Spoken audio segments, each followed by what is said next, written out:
This is wiring diagram of the ignition coil and the amplifier. Now, in the conventional battery ignition system, the components where we have seen that from the battery the current used to go to the primary coil of the ignition coil, and there from there it used to go to the contact point. Contact point used to open and close it. Due to that, you are getting the output from the ignition coil as 20,000 of the volt. Now in this there is a contact point and a transistorized system is there over here. Now how the function, how does it, major components are, there is a battery, resistance R2, R3, R4 and a transistor, and there is a resistance R1 here. This is an ignition coil and this is a diode D1. When the switch is closed, when you close the switch, the current from the battery will flow to the resistance R2, R3, R4 and the transistor, and it will go to the primary coil, the ignition coil, and the resistance and circuit is completed when the contact point is closed position. Now when the contact is opened, the current goes to the emitter base over here, emitter base of the transistor, and then it will go back. So with the result, what will happen is lower the voltage will reduce, voltage will come down. So with the result, a step up of the voltage will take place. So when this is open position, a magnetic surge will occur in the ignition coil and the voltage of the ignition coil will be more than 20,000 of the volts of the current will be produced in the ignition coil.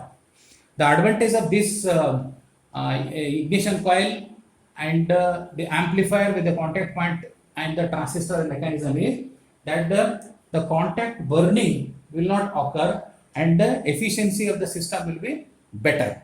These are the simple applications are there. This is a transistorized ignition coil with the contact point now. The major component of this system is the battery, transistorized ignition coil, and this is the contact point, and this is the distributor, and it is going to the spark plug. The battery, when the switch is closed, when the ignition switch is closed, the current from the battery will flow to the transistor. Now transistor has got a collector, emitter and a base now. Now this is connected to the primary coil of the primary circuit of the ignition coil, and this is again going to the distributor over here. Now here this is the contact point.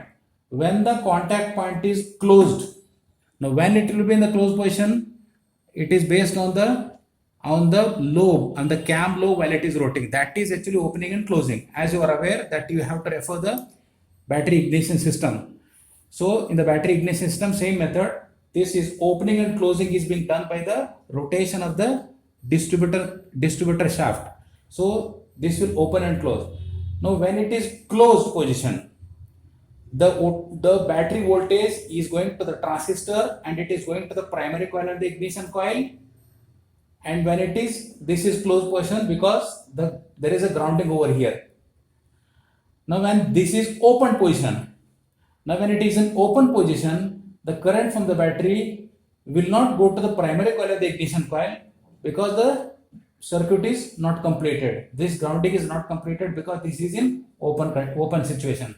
So when the flow of electrons or the flow of current is stopped over here, a magnetic surge will occur in the ignition coil and the ignition coil output will be 12,000 to 20,000 of the voltage of the output will go to the distributor, and from the distributor it will go to the spark plug. So the use or the benefit of using a transistorized ignition is wherein the burning of the contact point doesn't occur. And with the low voltage, you don't need the high voltage to operate the transistor. You need a lesser voltage. If the voltage is high, then the current will flow to the primary. If the voltage is low, it doesn't flow to the primary circuit of the ignition coil. It will not flow at all. So that is what is the advantage of using a transistorized ignition coil with a contact point.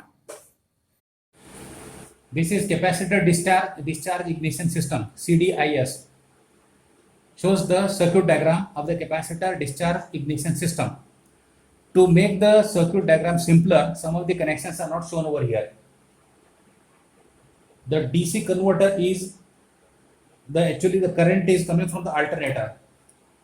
Now the major components are ignition coil, capacitor, SCR, that is silicon control rectifier, and the battery, and some of the diodes are there in this.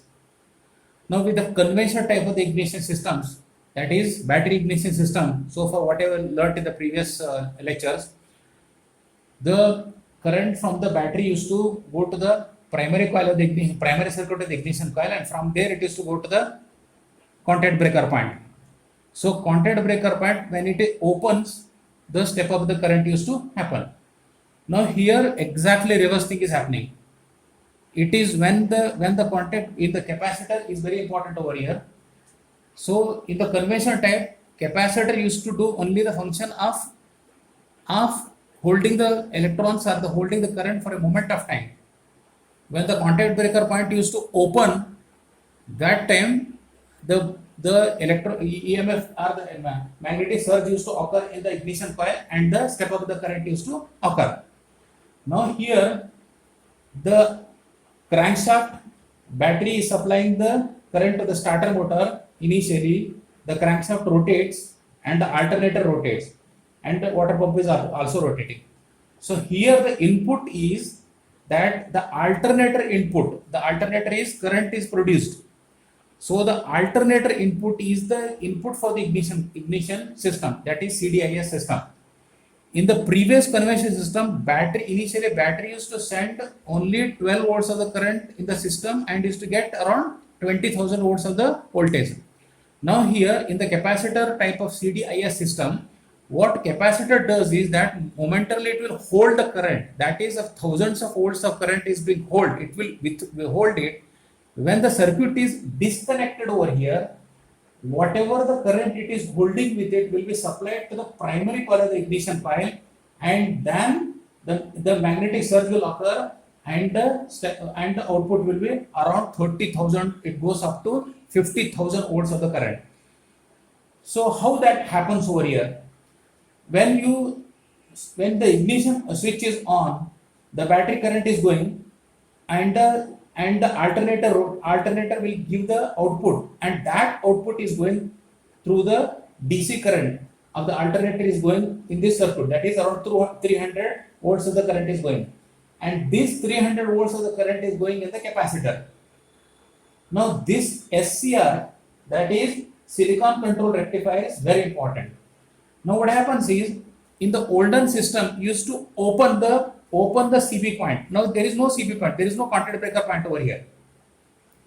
Now what happens, in the flywheel corresponding to the number of the cylinder, suppose if it is a 4-cylinder engine, there will be 4 spark plug will be there, in the spark plug will be there. So here when you will go to ignite it, you will go to ignite it at the end of the compression stroke. So that means cylinder number 1, when the ignition, you are giving ignition, so there is a magnetic trigger is created.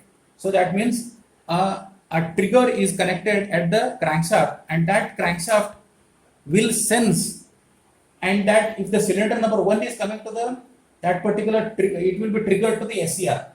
So what SCR does is, SCR will disconnect the current. SCR will disconnect, this trigger circuit will disconnect the current. So that means from the alternator, whatever current is coming, that is 300 volts of the current, 300 to 400 volts of the current which is coming over here, will not go to the capacitor. It will, because the circuit is not completed, this grounding is not completed, because the trigger circuit has acted based on the crankshaft input. So what will happen, whatever the capacitor was holding earlier, that is thousands of volts of current which is holding it, that it will release it as an input in the primary coil of the ignition, primary circuit of the ignition coil. So here exactly reverse thing is happening. In the previous system, in the battery ignition system, only 12 volts used to be the input over here, and due to the mechanical surge, they used to get 20,000 of the volt over here. But in this CDIS system, 400 volts of the current is the input in the primary coil. Primary coil input is 400 volts of the current. Okay, so that much of voltage of the current is entering over here, and the output will be enormous, and that is going to 30,000, and efficient vehicles are getting output is coming around 50,000 volts of the current. Now, why that much of high voltage is required? That much of high voltage is required to produce a sufficient spark with the spark plug. Maximum voltage you give it to the spark plug, better will be the spark. Maximum voltage you give it, better will be the spark in the spark plug. So this capacitor discharge ignition system works exactly reverse. So in the previous battery ignition system, it used to send only capacitor used to do only simple job. What it used to do is only hold the electrons for a momentary period from the, it used to connect a parallel to the contact breaker point. It used to hold the current for a momentary and then release it. But here it is supplying the current to the primary circuit of the ignition coil. So that is how the circuit diagram over here is simplified. This DC converter is the output of the alternator is over here. So that means unless and otherwise the cranking is being done over here, you cannot produce, ignition cannot be, output you will not get it from the ignition coil.